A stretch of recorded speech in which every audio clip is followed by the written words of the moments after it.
Le constat de risque d'exposition au plomb, qu'est-ce que c'est? Avant 1949, le plomb était utilisé dans les peintures et les revêtements présents dans les bâtiments.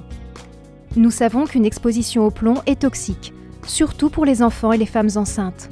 Pour cette raison, le constat de risque d'exposition au plomb, CREP, a été rendu obligatoire pour tous les logements et immeubles construits avant 1949.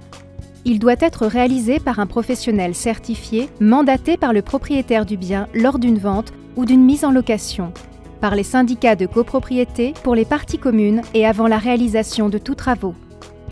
Ce professionnel effectue une visite des locaux, repère et mesure les quantités de plomb et estime la dégradation des revêtements des murs, fenêtres, garde-corps. La durée de validité est illimitée si le CREP fait apparaître une absence de plomb ou une concentration inférieure à 1 mg par cm². Dans le cas contraire, il est valable 6 ans pour les locations et 1 an pour la vente. Un CREP portant sur les parties communes n'a pas de durée de validité mais doit être fait avant chaque travaux. Comment lire le CREP?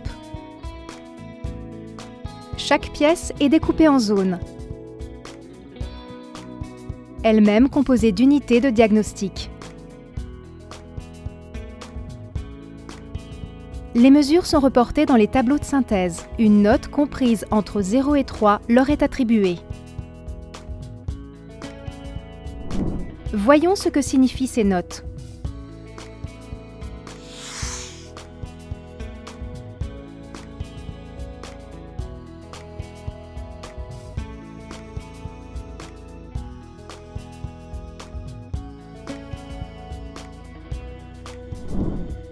Quelles sont les obligations qui en découlent?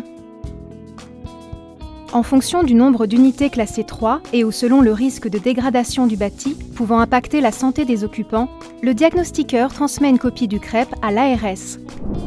Des travaux doivent alors être engagés comme le recouvrement des revêtements dégradés, le remplacement d'éléments de construction, l'élimination des causes immédiates de la dégradation. Mais qui est responsable des travaux? Pour un bien locatif, les travaux incombent au propriétaire avant la mise en location. Il doit remettre une copie du CREP à chaque nouveau locataire. Lors d'une vente, le propriétaire doit remettre une copie du CREP à l'acheteur. Les obligations de travaux sont alors transférées. Pour les parties communes, ce sont les copropriétaires qui doivent faire réaliser les travaux et une copie du CREP doit être remise aux occupants ainsi qu'aux ouvriers. Lors des travaux, des précautions doivent être prises. Consultez le site internet de l'ARS et de l'INRS pour les connaître. Le CREP est un des outils pour lutter contre le saturnisme. Pour plus de détails sur cette intoxication par le plomb, consultez le site de l'AFVS.